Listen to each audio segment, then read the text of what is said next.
এ নওজওয়ান তরুণেরা, আমার নবী পাকের প্রেমিকেরা, এ রাসূলের দিওয়ানারা, আল্লাহ পাক তোমাকে আমাকে পরীক্ষা নেবে।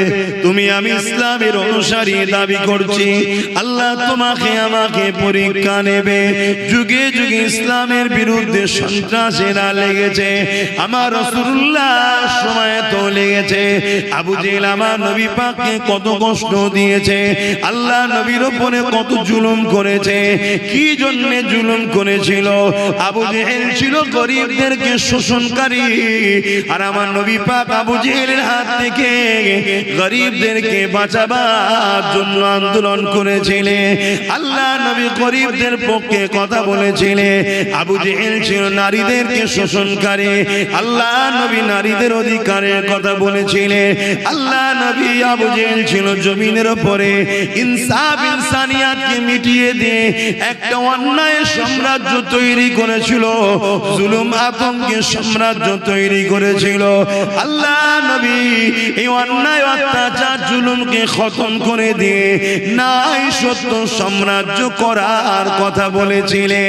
এই জন্যে আল্লাহ নবীর বিরুদ্ধে আবু জেহেল লেগেছিল।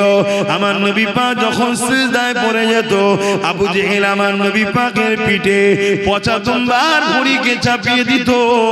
আল্লাহ নবী কত কষ্ট পেয়েছে, নবী পাকের উপরে এত জুলুম হয়েছে। আল্লাহ নবীর পাকের হুজরা মোবারককে একদিন ঘিরে ফেলেছে 40 জন সৈন্য মিলে। আবু জেহেল লোক পাঠিয়েছে, 40 জন সৈন্য পাঠিয়েছে আবু জেহেল, যাও মুহাম্মদ রাসূলকে শহীদ করে দাও। ঠিক এরকম উদ্দেশ্য আবু জেহেলও দেখেছিল, আল্লাহ নবীকে মিটিয়ে দিবার জন্য। আল্লাহ নবীর হুজরা মোবারককে রাতের অন্ধকারে 40 জন এমন করে জালিম অত্যাচারী সৈন্য পাঠিয়ে দিয়ে ঘিরে দিল।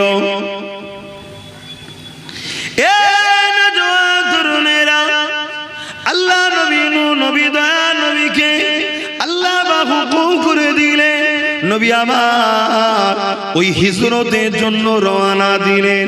নবী আমার হিজরত করলেন তাদের সামনে দিয়ে, তারা কেউ দেখতে পেল না, কারণ আল্লাহ নবী এক মুঠা বালি নিলেন, মক্কার মাটি নিলেন, নিয়ে ওই মাটিতে ইজা রমাইতা মারমাইতা ওয়ালাকিন্নাল্লাহ রমা এই আয়াত তিলাওয়াত করে এমন করে নবী আমার যখন ফোঁটা দিয়ে দিলেন, সঙ্গে সঙ্গে জালিমদের চোখে পড়লো, জালিমরা চোখটা ধরলো। ওই মাটিটাকে নিয়ে ওই বালিটা নিয়ে আল্লাহ নবী যখন নিক্ষেপ করলেন, ওটা জালিমদের চোখে পড়লো। জালিমরা যখন চোখে বালি পড়েছে, চোখে হাত দিল, আল্লাহ নবী তাদের সামনে দিয়ে চলে গেলেন। নবী আমার রওনা দিলেন ইয়াসরিব মদিনার জমিনে, তার আমার রাসূলকে দেখতে পেল না।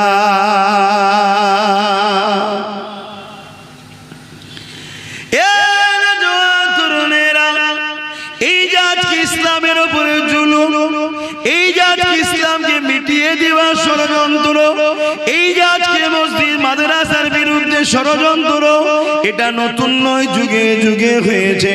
মনে রাখবেন আমার রাসূলুল্লাহ তিনি মক্কা থেকে মদিনায় আসরিফে চলে গেলেন। আমার নবী পাক মদিনায় যাবার পরে ওই মদিনা শরীফের নাম হয়ে গেল মদিনা শরীফ, আসরিফ আগে নাম ছিল। আল্লাহ নবী ওই জায়গায় পৌঁছে গিয়ে ওখান থেকে দিনের মেসেজ নাই সত্য ইনসাফ ইনসানিয়াতের কথা মানুষ জাতিকে শোনাতে লেগেছে। দলে দলে পৃথিবী থেকে মানুষ মদিনামুখী হয়ে গেল, মদিনার জমিনে যেতে লাগলো। আল্লাহ নবীর হাতে হাত দিয়ে ইমানে নূরের কলেমা পড়ে মুসলমান হতে লাগলো। মানুষ সন্ত্রাসী ছেড়ে দিল, জুলুমকে ছেড়ে দিল, খুনের রাস্তা ছেড়ে দিল, অত্যাচারের রাস্তা ছেড়ে দিল, ইনসাফের রাস্তায় চলে এলো, ইনসানিয়াতের রাস্তায় চলে এলো, মনুষ্যত্বের রাস্তায় চলে এলো, মানবতার রাস্তায় চলে এলো। এই যুবকেরা, তরুণেরা, এই খবরটা মক্কার আবু জেহেলের গায়ে চলে গেল। মক্কার আবু জেহেল তখন রেগে ক্ষিপ্ত লাল হয়ে গেল যে মোহাম্মদ রসুলকে তাড়িয়ে দিলাম। তিনি মদিনার জমিনে গিয়ে পৃথিবী থেকে মানুষ তিনার কাছে যায়, তিনি তিনাদেরকে ইনসাফের কথা শিখায়, ন্যায়ের কথা শিখায়, মানবতার কথা শিখায়, এক আল্লাহ এক সৃষ্টিকর্তার কথা শিখায়, তাওহীদের কথা শিখায়, গরিবের অধিকারের কথা শিখায়, এতিমের অধিকারের কথা শিখায়। আবু জেহেলের সহ্য হলো না, তাই 1000-এর উপরে সৈন্য নিয়ে মদিনা শরীফের উপরে হামলা করবে বলে আগিয়ে যেতে লাগলো। তাদের ইরাদা ছিল মদিনার উপরে হামলা করে মুহাম্মদ রাসূল ও তিনার অনুসারীগুলোকে সব শহীদ করে দেব, একটা কাউকে আর বাঁচিয়ে রাখবো না। শুনছেন বাপেরা, নজওয়ানেরা, তরুণেরা, আবু জেহেল তাই চেয়েছিল মুহাম্মদ রাসূলকে মদিনার জমিনও থাকতে দেব না, তার অনুসারীদেরকে থাকতে দেব না, তাদেরকে সব কতল করে দেব।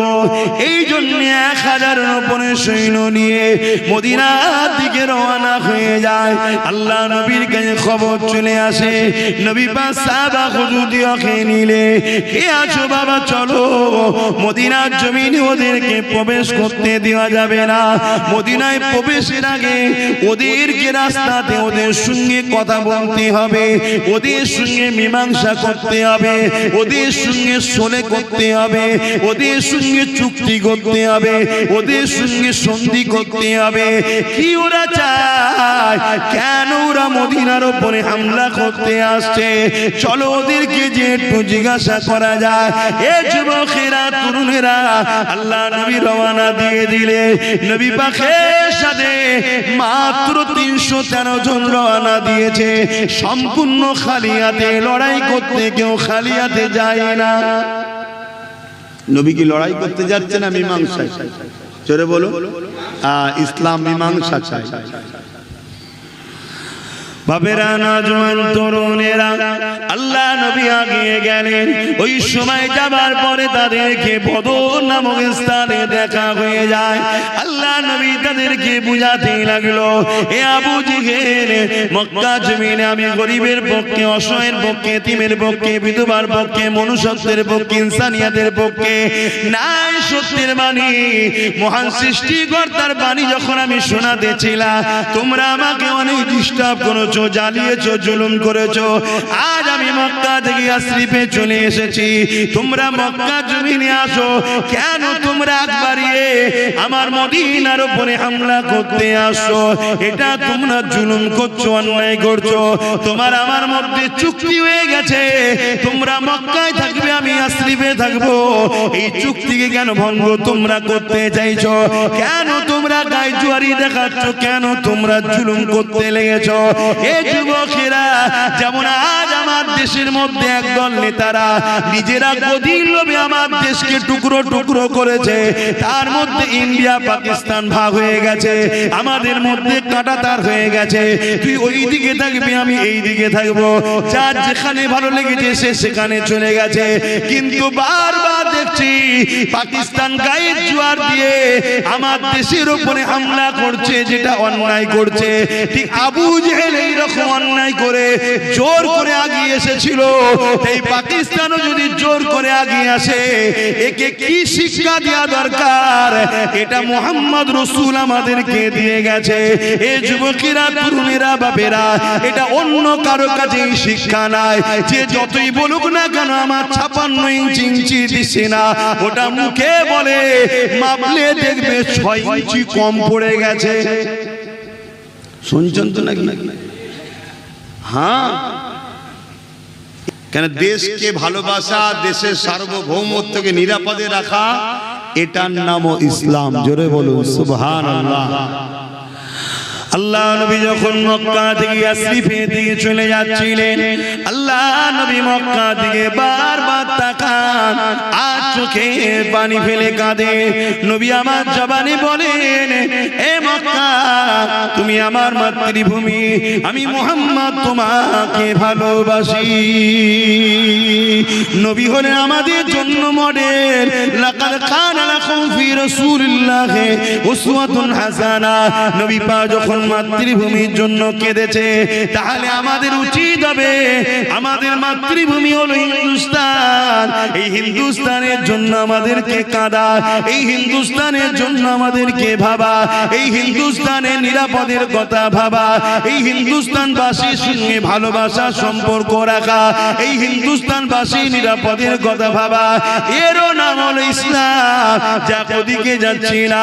আবু জেহেলকে নবী আমার বুঝাতে লাগলো, কিন্তু আবু জেহেল দেখতে লেগেছে মুহাম্মদ রাসূলের দিকে মাত্র 313 জন এবং খালি হাতে রয়েছে, আমার দিকে 1000 রয়েছে, আমার হাতে অস্ত্র রয়েছে, আমরা তীর ধনুক নিয়ে ঘোড়ার পিঠে বসে রয়েছি। এই সুযোগটা কোনোভাবে ছাড়া যাবে না। এই সুযোগে মুহাম্মদ ও তার অনুসারীদিগকে কতল করে দিতে হবে। সে যতই ভালো কথা বলুক না কেন, তার কথা কোনোভাবে শোনা যাবে না। আল্লাহ নবী বারবার বোঝায়, আবু জেহেল বুঝতে চাইছে না। কেন বুঝতে চাইছে না?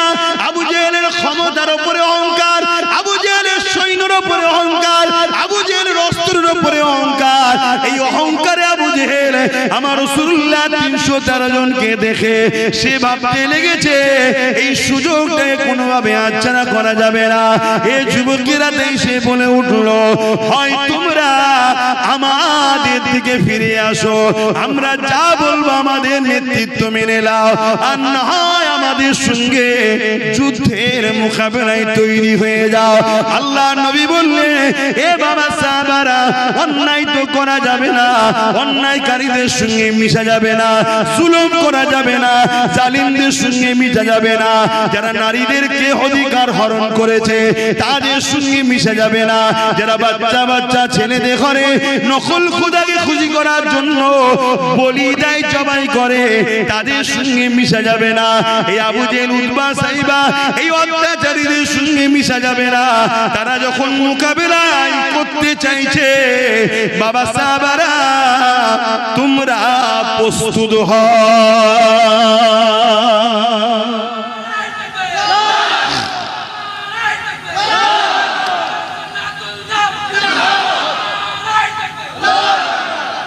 আজকের আবু জেহেল গুলো দেখছে মুসলমানদের হাত খালি, মুসলমানদের কোনো নেতা নেই, গার্জেন নেই, কিছুই নেই।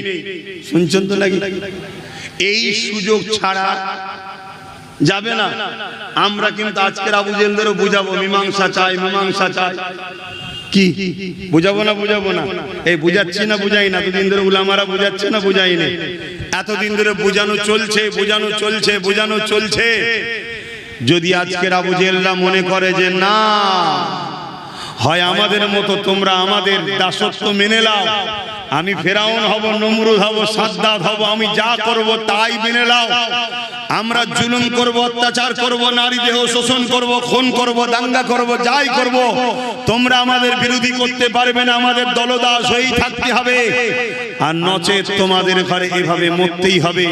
তাহলে আমাদের ঘরেও হুজুরের দেখানো রাস্তাতে প্রতিষ্ঠিত হওয়ার, প্রস্তুত হওয়ার দরকার আছে না নাই? জোরে বলুন। হ্যাঁ, ওপেন বলে যাচ্ছি, তৈরি হতে হবে। কেন সোজা আগুলে যখন ঘি বেরোয় না, আগুল বেঁকাতেই হয়। কথা শুনছেন না? কেন দেশকে যারা মিটাচ্ছে তাদেরকে মেনে নেওয়া, এটা কখনো ইসলাম ইজাজত আমাদেরকে দেয়নি। অতএব দেশকে বাঁচানো যেমন আমাদের দায়িত্ব ঈমানি, ঠিক তেমনি নিজেদের জানমাল এবং দেশের গরিব সমাজ, অসহায়, লাঞ্ছিত, বঞ্চিত সর্ব সমাজের মানুষকে বাঁচানোর দায়িত্ব ঈমানি আল্লাহ আমাদেরকে দিয়েছেন না দেয়?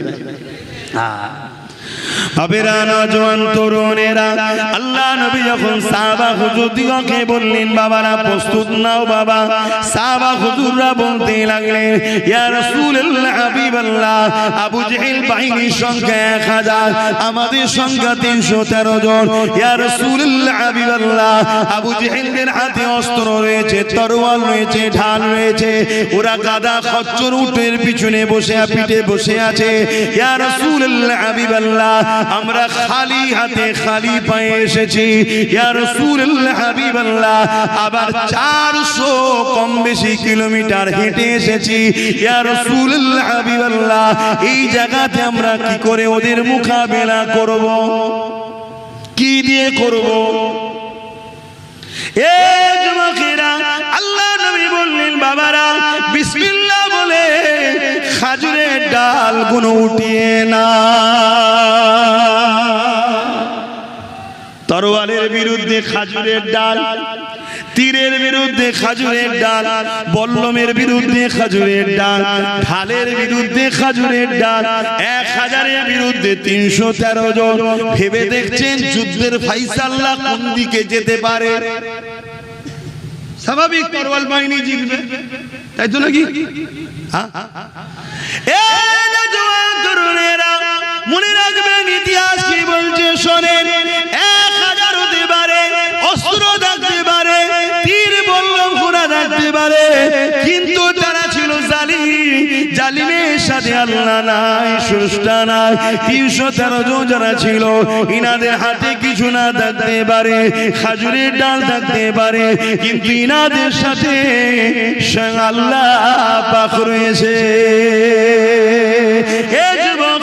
তরুণেরা বাপেরা বিসমিল্লাহ বলে খাজুরের ডাল সাহাবারা তুলে নিলে, আল্লাহ নবী কাতার দিতে লাগলে।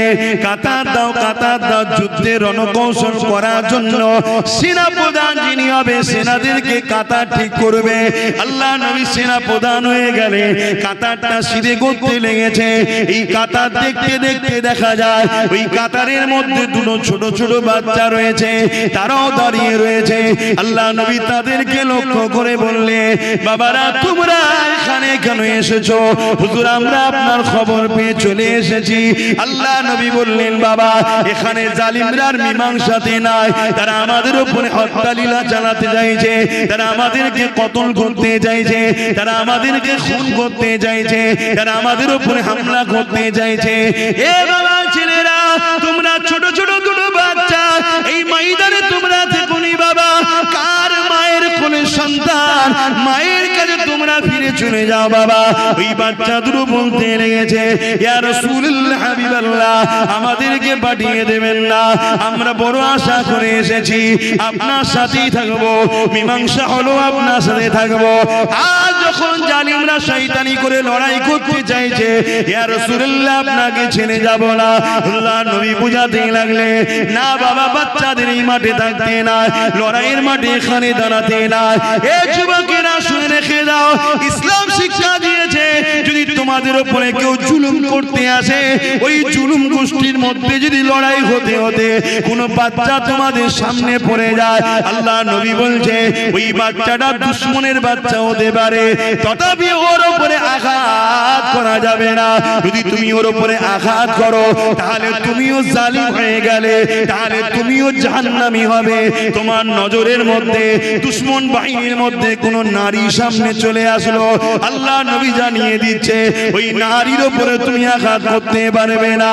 এ যুবকেরা, দুশমন বাহিনীর মধ্যে কোন বয়স্ক বুড়ো বুজুর্গ চলে আসলো, যে তোমার দুশমন বাহিনীর মধ্যে থেকে এসেছে, আল্লাহ নবী বলছেন তার উপরও হামলা করতে পারবে না, কেননা ইসলাম কমজোর দুর্বলদের উপরে আঘাত দেওয়া হারাম ঘোষণা দিয়েছে।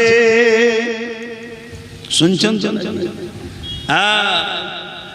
সব সময় ইসলাম বীরত্বের পরিচয় দিয়েছে। যদি লড়াই করতে হয়, তোমার বিরোধী পার্টি যারা দুশমন তোমার উপরে হামলা করতে এসেছে, তাদের যুবক জন, তাদের বিরুদ্ধে তোমরা বীরের মতো লড়াই করো। উদ্দেশ্য কি? অন্যায়কে খতম করার জন্য। নাইকে প্রতিষ্ঠিত করার জন্য, কিন্তু তুমি তাকে সলে করার চেষ্টা একবার নয় একাধিকবার করো, মীমাংসা করার চেষ্টা একবার নয় একাধিকবার করো। যদি কোনো কারণে তারা মানতে না চায়, তারা যদি তোমাদের উপরে অস্ত্রের আঘাত দিয়ে যুদ্ধের জন্য প্রস্তুত হয়, তখন তোমরা নিজেদের জান ও নিজেদের পরিবার, নিজেদের মাতৃভূমি, নিজেদের এলাকা নিরাপত্তার জন্য তখন তোমাকে ডিফেন্স করতেই হবে। এই যে বারবার আমেরিকা কি বলে পাকিস্তান আমাদের উপরে হামলা করছে, আমার দেশের নিরাপত্তার জন্য, দেশের মাতৃভূমির সম্পদকে হেফাজতের জন্য ওদের সঙ্গে সলে করতে হবে, মীমাংসা করতে হবে। কিছুতেই যদি না শোনে, ওরা যদি সেই শয়তানি করে, তাহলে তোমাদেরকে উপযুক্ত শিক্ষা দিতে হবে নিজের মাতৃভূমিকে রক্ষা করার জন্য। এর নাম ইসলাম। আমি বুঝাতে পারছি তো আপনাদেরকে? হ্যাঁ, শুধু নামাজ রোজা দাড়ি টুকির নাম যে ইসলাম তা নয়, এগুলোর নাম ইসলাম। বাবেরা, নওজোয়ান তরুণেরা, আল্লাহ নবী, নূহ নবী, দয়া নবী ওই বাচ্চা দুটোকে বারবার বোঝাতে লেগেছে। বাচ্চা দুটো কাঁদতে শুরু করলো, ইয়া রাসূলুল্লাহ, হাবিবাল্লাহ, আমাদেরকে পাঠিয়ে দেবেন না, আমরা আপনার সঙ্গে থাকতে চাই, আমরা জালিমদের মোকাবিলা করতে চাই। আল্লাহ নবী বললেন, বাবা দেখছো না ওদের হাতে অস্ত্র রয়েছে, দেখছো না ওদের হাতে নেজা রয়েছে, বল্লম রয়েছে, তোমরা ছোট ছোট বাচ্চা কি করে পারবে? ওই বাচ্চা দুটো বলতে লেগেছে, ইয়া রাসূলুল্লাহ, হাবিবাল্লাহ, আপনার জন্য, দ্বীনের জন্য, সত্যের জন্য, হকের জন্য যদি শহীদ হয়ে যেতে পারি, কিয়ামতের দিনে আল্লাহ পাকের কাছে খুশি হয়ে নিজেদেরকে দাঁড় করাতে পারবো। এ যুবকেরা, তিনাদের চিন্তা কেমন ছিল, তিনাদের আদর্শ কেমন ছিল? তারা অন্যায় বিরুদ্ধে থাকার জন্য নিজেদের জানকেও কুরবান করার স্বপ্ন ছোট ছোট বাচ্চারাও দেখতো। এ যুবকেরা, তরুণেরা, এই সময় আল্লাহ নবী তাদের এই বাইনা দেখে, কান্না দেখে, দুই ভাইয়ের মধ্যে থেকে এক ভাইকে ইজাজত দিয়ে দিল, যাও তুমি এগিয়ে যাও, তোমাকে নাই নিয়ে নিলাম, এক ভাই মায়ের কোলে ফিরে যাও। ওই সময় ছোট ভাইটা কাঁদতে লেগেছে, কাঁদতে কাঁদতে হঠাৎ করে বলতে লাগলে, ইয়া রাসূলুল্লাহ, হাবিবাল্লাহ, লড়াইয়ের ময়দানে কে মাথায় বড় কে ছোট ওটা তো ব্যাপার নয়, লড়াইয়ের ময়দানে ক্ষমতা দরকার, কৌশল দরকার, বুদ্ধি দরকার, তাকত দরকার। ইয়া রাসূলুল্লাহ, ইয়া হাবিবাল্লাহ, আমার বড় ভাইয়ের থেকে আমার গায়ে ক্ষমতা বেশি।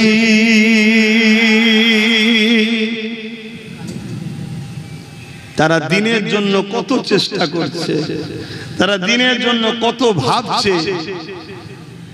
আজ আমরা বড় বিপদের সম্মুখীন রয়েছি। আমাদের জীবনে হাজারো অন্যায় রয়েছে, আমাদের জীবনে অনেক ভুল রয়েছে। এই জায়গা থেকে যদি আল্লাহ সাহায্য পেতে চায়, কামিয়াবি যদি হতে চায়, আল্লাহর পেয়ারাকে আমাদেরকে মহব্বত করতে হবে। এ যুবকেরা, তরুণেরা, বাপেরা, আমাদের রাসূলকে ফলো করতে হবে। কেন আল্লাহ পাক জানিয়ে দিয়েছে, মা কানা, আল্লাহ পাক জানিয়ে দিয়েছে, লাকাদ কানা লাকুম ফি রাসূলিল্লাহি উসওয়াতুন হাসানা। হে দুনিয়ার মানুষেরা, আমি আল্লাহ তোমাদের জন্য সবথেকে উত্তম মডেল করে মুহাম্মদ রাসূলকে পাঠিয়েছি। নামাজ পড়বে নবীকে দেখো, রোজা রাখবে নবীকে দেখো, হজ করবে নবীকে দেখো, সংসার করবে নবীকে দেখো। এক কথায় তোমার লাইফ স্টাইলটা কিভাবে হবে, দুনিয়ার অন্য কাউকে মডেল বানালে হবে না। তোমার জন্য একটাই মডেল, উসওয়াতুন মানে হচ্ছে মডেল, সেটা হলো মুহাম্মদ রাসূলুল্লাহ। তাই তোমার ধর্মনীতি মুহাম্মদ রাসূলকে ফলো করে করতে হবে। তোমার সমাজনীতি, তোমার অর্থনীতি, তোমার সংসার নীতি, তোমার লাইফের প্রতিটা মুহূর্তে। কিন্তু আজকে দুঃখের বিষয়, আমরা গলা লম্বা লম্বা করে নবীর উম্মত দাবি করি। মসজিদে নবী আছে, মাদ্রাসায় নবী আছে, বাকি কোন জায়গাতে আমরা রাসূলুল্লাহকে ফলো করি না, কারবারও নবীকে অনুসরণ করি না, সংসার জীবনে নবীকে অনুসরণ করি না। অথচ আল্লাহ পাক জানিয়ে দিয়েছে, তোমার টোটাল লাইফটাতে আমার রাসূলুল্লাহকে ফলো করতে হবে। তোমার ধর্মনীতি, তোমার সমাজনীতি, তোমার এডুকেশন নীতি, তোমার সম্প্রীতি নীতি, তোমার মানব বন্ধন নীতি, এমনকি তোমার রাষ্ট্রনীতি বা রাজনীতি, এ তো মুহাম্মদ রাসূলকে মডেল বানাতে হবে।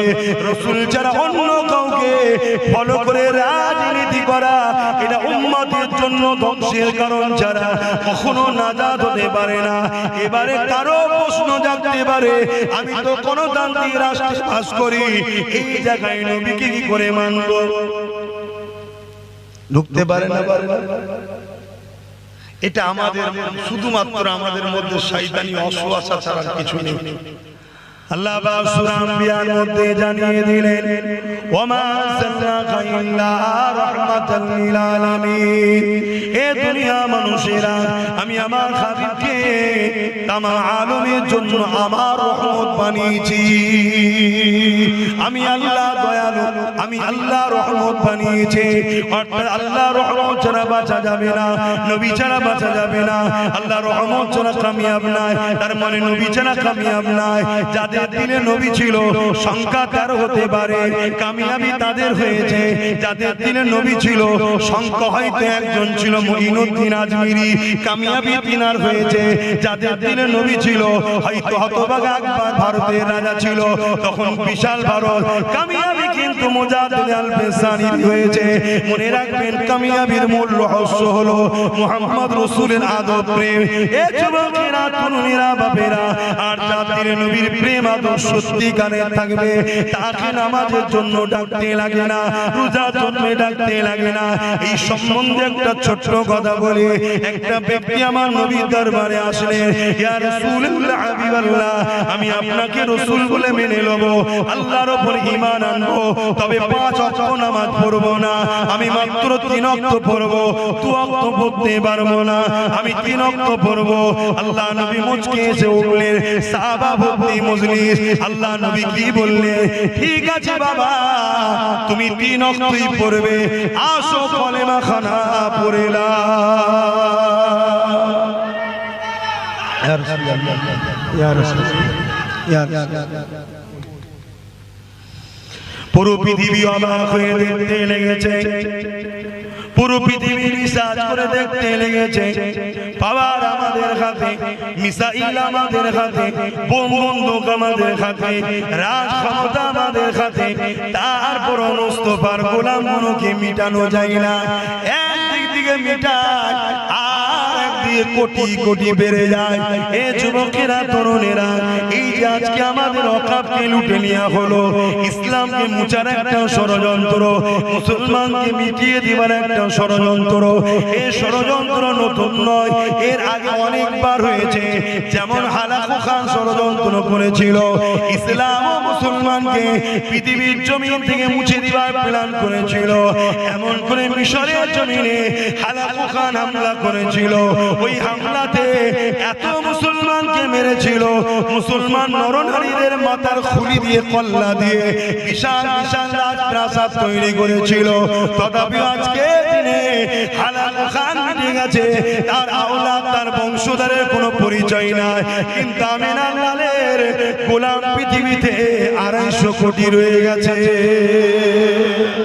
কোন জিনিস যদি বেদখল হয়ে যায়, সঙ্গে সঙ্গে হয় না রে বাবা, তার জন্য প্ল্যান পরিকল্পনা তৈরি করতে হয়।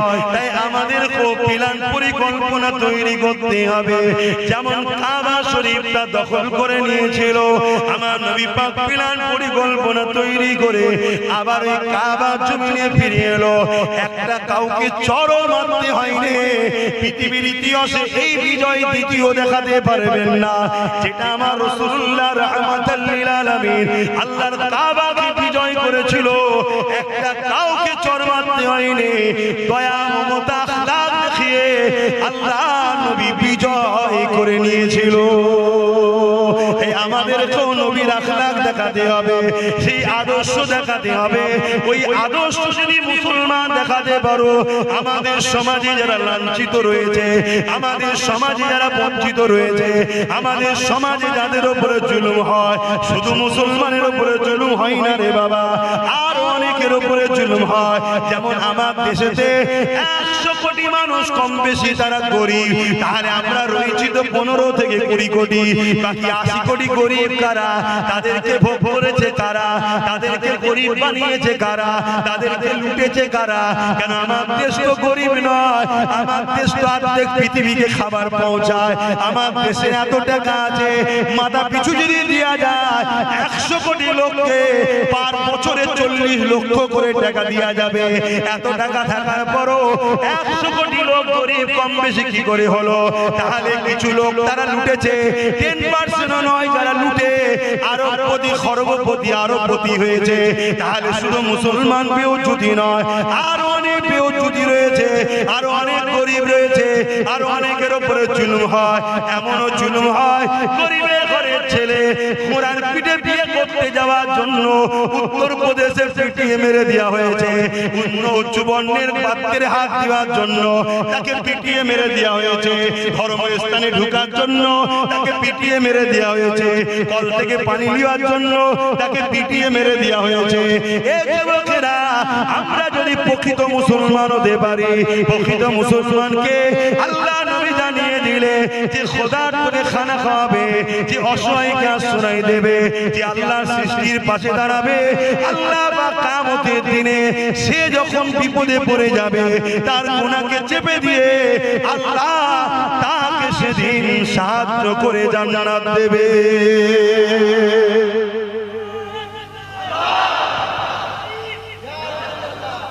ইয়া রাসূলুল্লাহ, আল্লাহু আকবার। কথা বুঝে আসছে বাপ জানেরা? হযরত নবী ইব্রাহিম আলাইহিস সালাম আল্লাহ পাকের হুকুমটা শোনার পর স্ত্রী আমাদের আম্মা হযরত হাজেরাকে নিয়ে ছোট্ট শিশু বাচ্চা ইসমাইল আলাইহিস সালামকে নিয়ে যেখানে বর্তমান কাবা শরীফ রয়েছে তার পাশেই ওই জায়গায় গিয়ে হাজির হয়ে গিয়ে ওইখানে স্ত্রী আর বাচ্চাকে রেখে দিয়ে হুজুর উট বা ঘোড়ার পিঠে উঠতে লেগেছে। চলে আসবে। আম্মাজান জিজ্ঞেস করছে, আমার প্রাণের স্বামী, আমাদেরকে এই নির্জন নিরিবিলি পানিহীন খাদ্যহীন কি বলে বসবাসহীন জায়গায় ছেড়ে দিয়ে যাচ্ছেন কোথায়? হযরতে সৈয়দনা ইব্রাহিম আলাইহিস সালাম বলছে, আজ থেকে আপনারা দুজন এখানেই থাকবেন। আমরা তো আমাদের বাচ্চাদের ঘরে নানির বাড়ি রাখতে চাই না, বাচ্চাকে ছেড়ে থাকতে পারি না, কি আছে না নাই? আর কোথায় রেখে যাচ্ছে বাপ? বাচ্চার উপরে দয়া নেই? আরে দয়া ময়া তো ইমানের দ্বারাই হয়, দয়া ময়াটা তো ইমানের সাথে জড়িয়ে। নবীদের কি দয়া নাই? আমাদের যদি বাচ্চার উপর দয়া থাকতে পারে। আম্মা জান হাজেরা আলাইহিস সালাম এই কথা শোনার পরে বলছে, আমার প্রাণের স্বামী, আপনি যে আমাকে এখানে রেখে যাচ্ছেন এটা আপনার ইচ্ছা না আল্লাহর হুকুম? হযরত নবী ইব্রাহিম আলাইহিস সালাম বলেছিলেন, এ আমার প্রাণের স্ত্রী, নবীরা আল্লাহর হুকুম ছাড়া কোনো কাজ করেনি। এই কথাটা শুনে আম্মা জান হযরত হাজেরা আলাইহিস সালাম কি বলেছিলেন, এ আমার প্রাণের স্বামী ইব্রাহিম আলাইহিস সালাম, তাহলে আপনি নিশ্চিন্তায় যান, কারণ আপনার থেকে অনেক বড় আমার গার্জিয়ান অভিভাবক সাহায্যকারী হলো স্বয়ং আমার আল্লাহ পাক। একই তো বলে আল্লাহর উপরে ভরসা, তাওয়াক্কালতু আলাল্লাহ। এটাই তো যে আল্লাহ যখন বলেছে পানি নেই তো কি হয়েছে, নির্জন জায়গা তো কি হয়েছে, ঘর নেই তো কি হয়েছে, বস্তি নেই তো কি হয়েছে, খাদ্য নেই তো কি হয়েছে, আল্লাহ যখন বলেছে, আমি তো আল্লাহকে ভরসা করি নাকি? আমরা কি ভরসা করি আর আম্মা কি ভরসা করছে? হ্যাঁ, ছোট একটা কোলের বাচ্চা নিয়ে আবার তবু আমরা রিস্ক নিই, কেউ বাচ্চা পেলে রিস্ক নেয়? কি ঈমান তিনাদের ছিল দেখুন। 4500 বছর আগেকার কথা আজও আমাদেরকে আলোচনা করতে হচ্ছে। কোরআনে আল্লাহ পর্যন্ত জায়গা দিয়েছে, নবী মুহাম্মদ সাল্লাল্লাহু আলাইহি ওয়াসাল্লাম উম্মতদেরকে শিখিয়েছে। কেন? যে তোরা প্রেমের ঝুটা দাবি করিস না, প্রেমিক তো এরকম হয়। এবারে বলুন আমরা কি প্রেমিক? প্রেমিক তো এরকম হয়, তার নিদর্শন তো আল্লাহ দেখাচ্ছে। বাপেরা, নওজওয়ান তরুণেরা, এমন বিবাহে প্রেমিকেরা, আম্মাজান হযরতে হাজেরা আলাইহিমুস সালামকে রেখে দিয়ে হযরতে আব্বাজান ইব্রাহিম আলাইহিমুস সালাম চলে আসলেন। এদিকে আম্মাজান হাজেরা আলাইহিমুস সালাম বাচ্চাকে রয়ে গেলেন। একদিন যায়, দুদিন যায়, এক মাস যায়, 2 মাস যায়, এমন করে দেখা যায় 1 বছর কেটে যায়। ইব্রাহিম আলাইহিমুস সালাম ইন্তেজারে রয়েছে, কখন আমার আল্লাহ আমাকে ইজাজত দেবেন, এই ইব্রাহিম বাচ্চার কাছে যাও, পরিবারের কাছে যাও, তখন আমি যাব। এই অপেক্ষার মধ্যে রয়েছে। এদিকে আম্মাজান হাজেরা আলাইহিমুস সালাম বাচ্চাকে রেখে দিয়ে পানির তালাশে বেরোলে, দূরে তাকালেন সাফা বলে একটা পাহাড় আছে, ওই দিকে যখন তাকালেন আম্মাজান দেখতে লেগেছে পানি যেন রয়েছে, কিন্তু পৌঁছে দেখছেন পানি নয়, রৌদ্র বালির উপরে পড়েছে, ওটা চকচক করতে লেগেছে। ওই সাফা পাহাড়ে গিয়ে আম্মাজান আবার এমন করে ইসমাইল আলাইহিস সালামকে দেখতে লেগেছে, দেখে শুকরিয়া আদায় করে আল্লাহ পাকের কাছে দোয়া করতে লেগেছে। এ যুবকেরা, ওখান থেকে আবার মারুয়া বলে একটা পাহাড় রয়েছে, ওই পাহাড়ের দিকে যখন তাকালে ওইখানেও যেন পানি রয়েছে মনে হচ্ছে। আম্মাজান ছুট দিতে লাগলেন, ওই দিকে যেতে লাগলেন। যখন পাহাড় থেকে নামলেন, হাঁটতে হাঁটতে নামার পর আর ইসমাইল আলাইহিস সালামকে একটা জায়গা, যে জায়গা থেকে দেখতে পাচ্ছেন না, এই দেখতে না পাওয়ার জন্য দ্রুত যাতে মারুয়া পাহাড়ে উঠতে পারে এই জন্য ছুটতে লেগেছে। এ যুবকেরা, তরুণেরা, বাপেরা, 4500 বছর আগে ঘটে যাওয়া ঘটনা আজও হাজিরা ওই মারুয়ার দিকে যখন যায়, ওই জায়গাতে তখন ছুটতে হয়।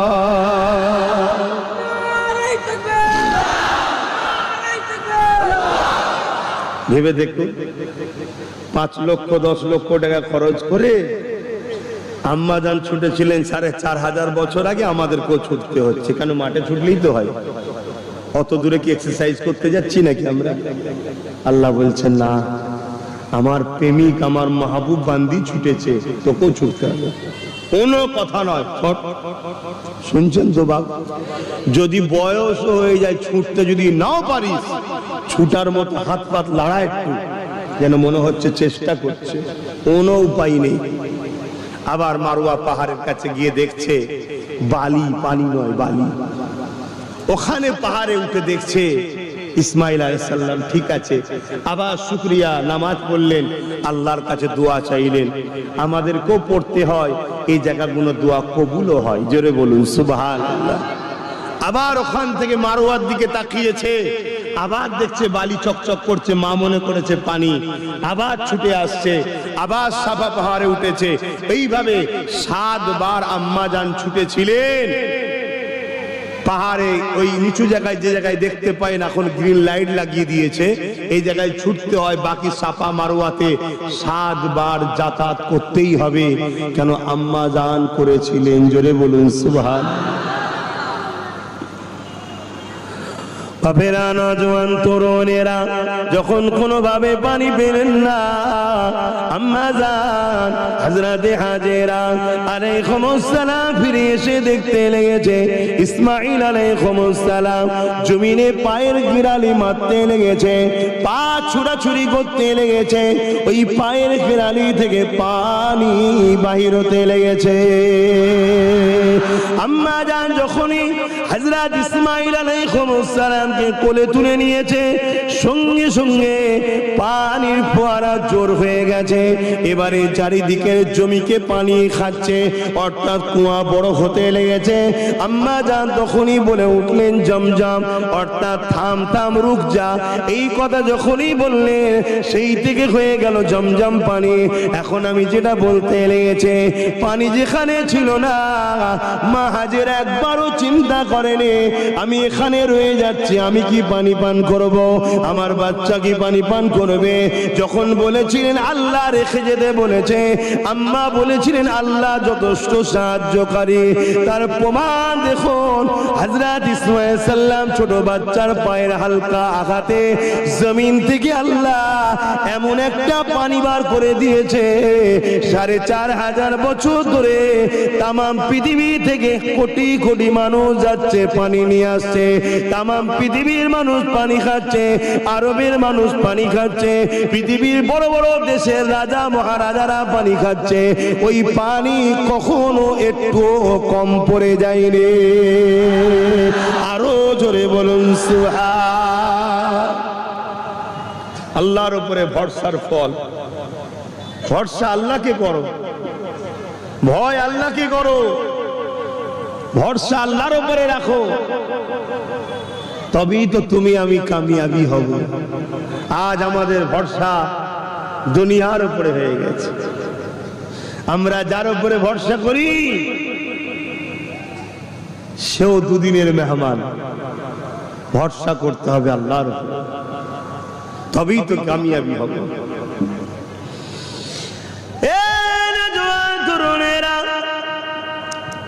এদিকে একদল যাযাবর বেরিয়েছে, যারা ব্যবসার জন্য বিভিন্ন জায়গায় এমন করে ঘুরে বেড়ায়, গৃহপালিত পশু নিয়ে পুরো পরিবার নিয়ে বিভিন্ন জায়গায় তারা ব্যবসা করতে যায়, চারণ ভূমি খুঁজে বেড়ায়, তারা তাবু করে সেই জায়গায় থাকে। এমন একটা কাফেলা বেরিয়েছে যারা পানির পিপাসায় চারিদিকে ছুটতে লেগেছে, পানি পায় না, তাই দূর থেকে তারা দেখতে লেগেছে পাখি উঠা নামা করছে, কেননা পানি যেখানে থাকে সেখানে পাখি অবশ্যই পাওয়া যাবে। আম্মা জান হাজেরা যখন এসেছিলেন ওই জায়গায় তখন পাখিও ছিল না, কেননা ওই জায়গায় পাখি থেকে কি করবে? এখন জমজম কুয়া হয়ে গেছে, পাখি এবারে হাজির হয়েছে, পাখি পোটা নামা করছে। ওই কাফেলা দূর থেকে দেখতে পেয়েছে, তারা বুঝতে পেরে গেছে ওই জায়গায় পানি রয়েছে, তাই তারা ওই দিকে তাদের গোত্র বাহিনী লোকজন নিয়ে পশু পাখি নিয়ে সেই জায়গার দিকে আগাতে লেগেছে। মনে রাখবেন, হাসবুনাল্লাহ ওয়া নি'মাল ওয়াকিল, নি'মাল মাওলা ওয়া নি'মান নাসির। যারা আল্লাহর উপরে ভরসা করে আমার আল্লাহ তাদের জন্য যথেষ্ট। আম্মা জান বললেন যে আল্লাহ আমার জন্য যথেষ্ট সাহায্যকারী।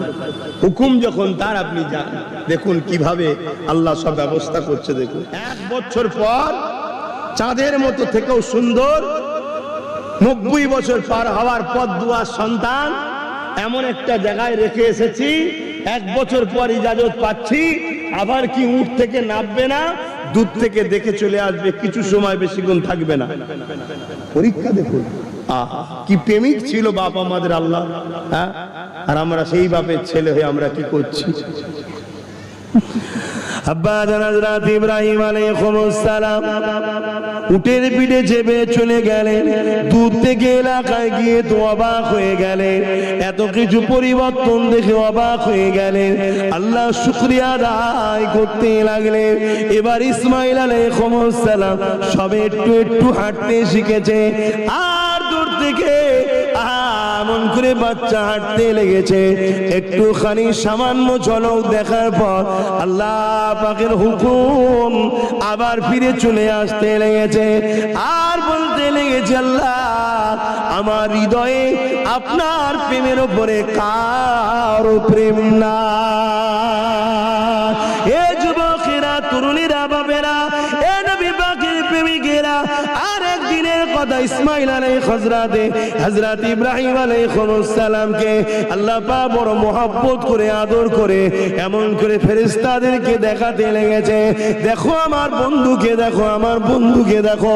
হযরত জিবরাইল আলাইহিস সালাম বলতে লেগেছে, ও রব্বি আল্লাহ, আপনি এমন একজনকে বন্ধু করেছেন যিনি তো দুনিয়াদার।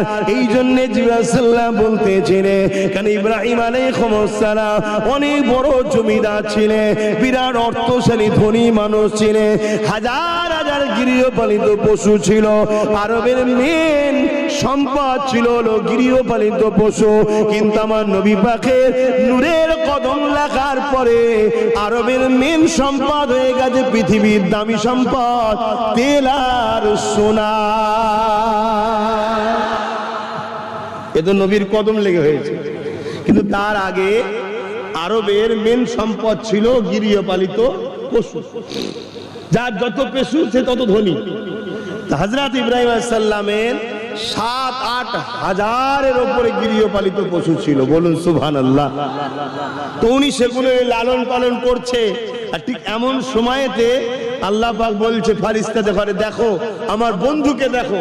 তাই জিবরাইল সাল্লাম বলছে, আল্লাহ ইনাকে আপনি আর বন্ধু বলছেন, ইনি তো দুনিয়াদার, এত সবটা জমি জায়গা, এত গৃহপালিত পশু, দুনিয়াদার। আল্লাহ বলছেন, জিবরাইল আমার বন্ধুর নিয়ে তুমি কি মন্তব্য করছো? আমার বন্ধু দুনিয়াদার নয়, আমার বন্ধু সব কিছু থাকার পরও সব কিছুর উপরে আমাকে বেশি ভালোবাসে। জোরে বলুন সুবহানাল্লাহ। তুমি যদি পরীক্ষা নিতে চাও যেতে পারো।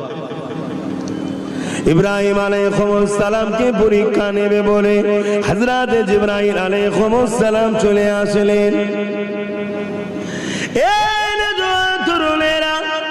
কি পরীক্ষা নেবে? সামান্য এতটুকু পরীক্ষা নিয়েছিলেন। ইব্রাহিম আলাইহিস সালামের বাড়ির সামনে দিয়ে যাবার সময় হযরত জিবরাইল আলাইহিস সালাম একবার জবান দিয়ে বলেছিলেন আল্লাহ। আজ আমরা মুসলমান দাবি করি, মুয়াজ্জিন মসজিদে আল্লাহর নাম ডাকে, আমরা একবারও ডেকে সাড়া দিই না। তরুণেরা, ইব্রাহিম আলাইহিস সালাম যেই কান শুনতে পেয়েছে কি আল্লাহ পাকের নাম নিয়েছে, অমনি ঘর থেকে বেরিয়ে এসে হযরত জিবরাইল আলাইহিস সালাম তখন মানুষের সুরাতে রয়েছে, তিনাকে বলতে লাগলে, হে আল্লাহ পাকের বান্দারে, কে আমার রবের নাম নিল, কে আমার মালিকের নাম নিল। হযরত জিবরাইল আলাইহিস সালাম তখন মানুষের সুরাত ধরে আছে, তিনি বলতে লাগলেন আমি নাম নিয়েছি। হযরত ইব্রাহিম আলাইহিস সালাম বলতে লাগলেন, আর একবার আমার রবের নামটা লা, আর একবার বলো আল্লাহ। হযরত জিবরাইল আলাইহিস সালাম বললে, এটা আমার মর্জি, আমি কখন লব না লব, আমি তোমার কথাই নেব। কেন? ইব্রাহিম আলাইহিস সালাম বললে, যদি তুমি আমার আল্লাহ পাকের নাম লাও, আমি তোমাকে অনেক নজরানা পুরস্কার দেব। কি পুরস্কার দেবে? আমার হাজার হাজার গৃহপালিত পশু আছে, তার অর্ধেক তোমাকে দিয়ে দেব।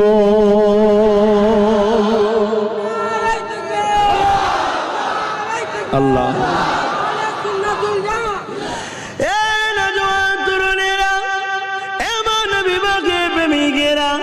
আল্লাহ নবী হযরত ইব্রাহিম আলাইহিস সালাম কে আল্লাহ নানা দিক দিয়ে পরীক্ষা নিয়েছে।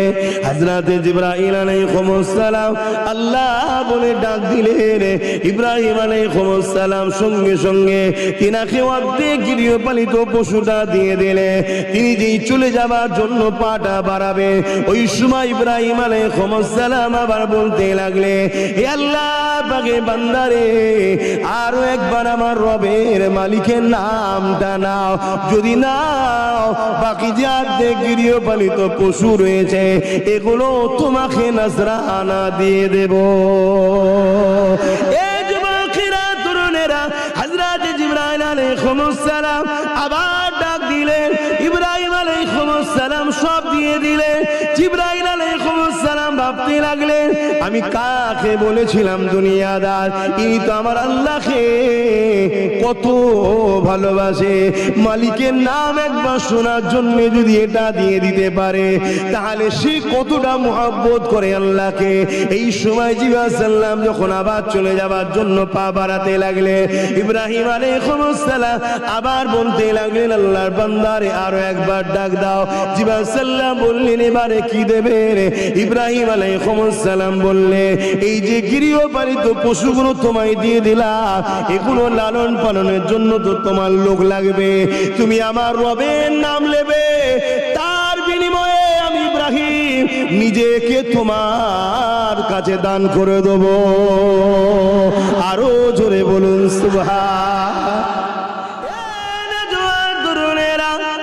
ইজাজত যখন পেয়ে গেলেন, ইব্রাহিম আলাইহিস সালাম শুকরিয়া আদায় করে চলে গেলেন।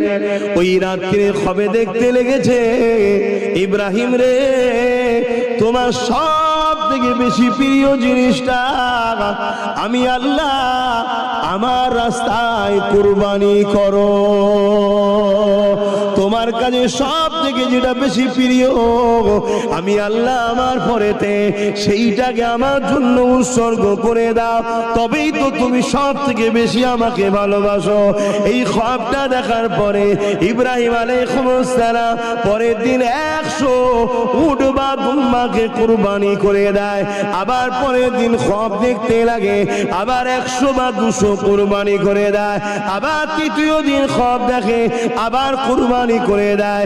কিছু কিছু রাতে আছে ইসমাঈল আলাইহিস সালামকে আল্লাহ পাক দেখিয়ে দেয়, হে ইব্রাহিম এটা তো তোমার কাছে সব থেকে বেশি প্রিয়, এটাকে আমার রাস্তায় কুরবানি করে দাও। এ যুবকেরা, এত বড় পরীক্ষা পৃথিবীর ইতিহাসে কাউকে আল্লাহ নাইনে। বাপ নিজের ছেলেকে কুরবানি করবে, এই পরীক্ষা আল্লাহ নিতে লেগেছে। ইব্রাহিম আলাইহিস সালাম সঙ্গে সঙ্গে নিয়ত পাকা করে নিলেন, আমি আমার আল্লাহর প্রেমে অন্য কাউকে প্রাধান্য দেব না, আমার আল্লাহর প্রেমের উপরে সন্তানের প্রেম হতে পারে না, অবশ্যই আমি ইব্রাহিম আমার বাচ্চাকে কুরবানি করব। আসেন আলোচনার দিকে চলে যায়। আব্বা জান হযরত ইব্রাহিম আলাইহিস সালাম ইরাদা করলেন এই খবরের কথা না সন্তানকে একবার জানায়। হযরত ইসমাঈল আলাইহিস সালামকে জানালে, এ বাবা ছেলে, আল্লাহর পক্ষ থেকে আদেশ এসেছে, কারণ নবীদের খবরটা হলো আদেশ, সত্য হয় নবীদের খবর। তোমাকে আমি আল্লাহর রাহে কুরবানি করে দিতেছি। ইসমাঈল আলাইহিস সালাম কি বলতে লেগেছেন, আব্বা জান দেরি করবেন না, যে হুকুম আপনাকে দেওয়া হয়েছে ওই হুকুম আপনি পালন করুন, অবশ্যই ইসমাঈলকে সবরকারীদের অন্তর্ভুক্ত পাবে। বাপও যেমন খোদার প্রেমিক, সন্তানও তেমন খোদা।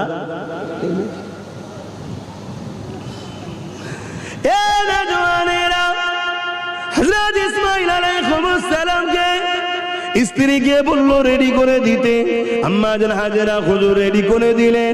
ইসমাঈল আলাইহিস সালামকে নিয়ে রওনা দিতে লাগলেন। কোথায় যাচ্ছে এটা স্ত্রীকে বলেন, এদিকে ইবলিস শয়তান এসে ধোঁকা দিচ্ছে। অনেক বড় কথা। আম্মা জান হাজেরা যখন এই কথা বলল, আম্মা জান হাজেরা তখন বলেছিলেন, এ ইবলিস শোনো, আল্লাহ যদি আমার সন্তানকে পছন্দ করে আমি হাজেরা বড় ধন্য মনে করি। পৃথিবীতে অনেক মা রয়েছে, অনেকের সন্তান রয়েছে, কোন মায়ের সন্তানকে আল্লাহ কুরবানির জন্য পছন্দ করেনি। হাজেরা সন্তানকে আল্লাহ পছন্দ করেছে, এর জন্য হাজেরা নিজেকে বড় ধন্য মনে করে।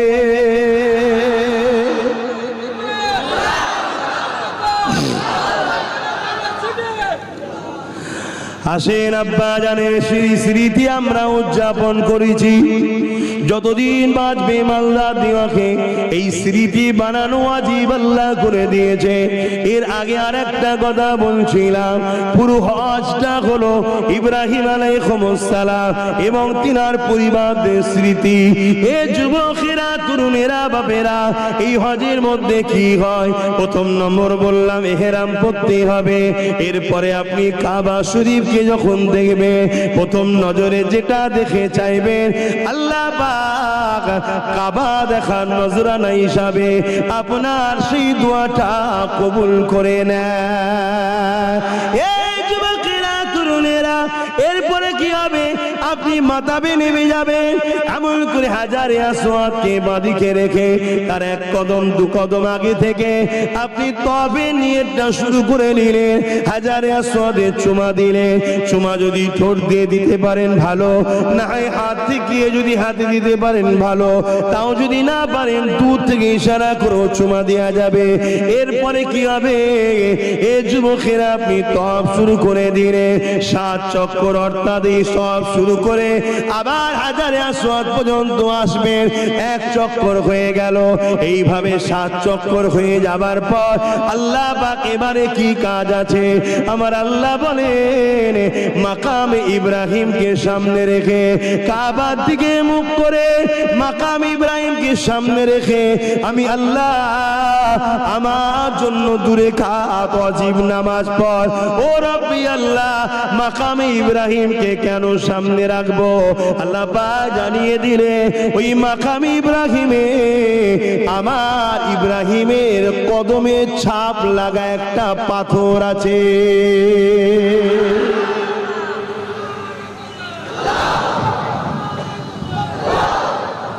আল্লাহ পাক ইব্রাহিম আলাইহিস সালামকে বললেন আমার ঘর বানাও।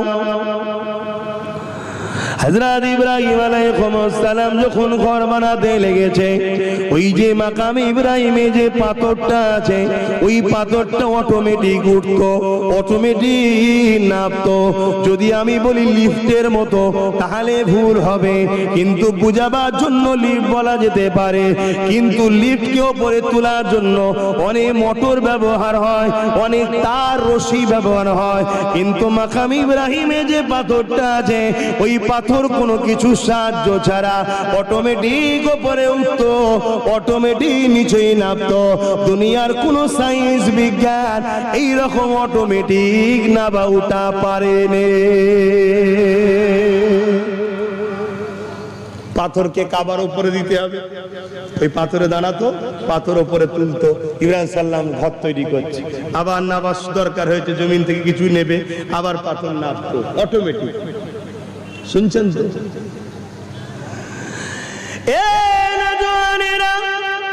কাবা ঘর বানানো হয়ে যায়, আল্লাহ পাকের কাছে ইব্রাহিম আলাইহিস সালাম দোয়া চাইতে লাগলেন, ও রব্বি আল্লাহ পাক আপনার ঘর বানানো হয়ে গেছে, আল্লাহ আল্লাহ আপনি আমাকে মজুরি দেন, আল্লাহ আপনি আমাকে বিনিময় দেন। আল্লাহ আল্লাহ পাক বললেন ইব্রাহিম রে যাও, তোমাকে মজুরি হিসাবে এই ঘর তুমি বানালে, আজ থেকে এই ঘরকে আমি আল্লাহ আমার ঘর বলে দিলাম। ইব্রাহিম আলাইহিস সালাম আরো মজুরি চাইছে, অনেক বড় কথা। আল্লাহ পাক বলতে লাগলেন ইব্রাহিম কি চাও বলো। ইব্রাহিম আলাইহিস সালাম ওই পাথরের উপরে দাঁড়িয়ে দাঁড়িয়ে দাঁড়িয়ে আল্লাহ পাকের কাছে ওয়াজ আলোচনা করতে লেগেছে, দোয়া চাইতে লেগেছে, বয়ান করতে লেগেছে, বলতে লেগেছে। কি কথা বলতে লেগেছে? আল্লাহ পাক ওই যে একজনকে আপনি পাঠাবেন, জিনার জন্য কুল কায়নাত তৈরি করেছেন, জিনার জন্য সব কিছু বানিয়েছেন, যিনি আপনার কাছে সব থেকে বেশি পেয়ারা, তিনি কে? জোরে জোরে বলো, জোরে জোরে বলো কে? তিনাকে আমি ইব্রাহিম আমার বংশে নসলে পাঠাবেন, আমি ইব্রাহিম যেন তিনার দাদা হতে পারি। এই যুবকেরা তরুণেরা আল্লাহ পাক বলতে লাগলেন এ পাথর আমার হাবিবের আলোচনা হচ্ছে, আমার হাবিবের মিলাদ হচ্ছে, আমার হাবিবের আগমনের আলোচনা হচ্ছে।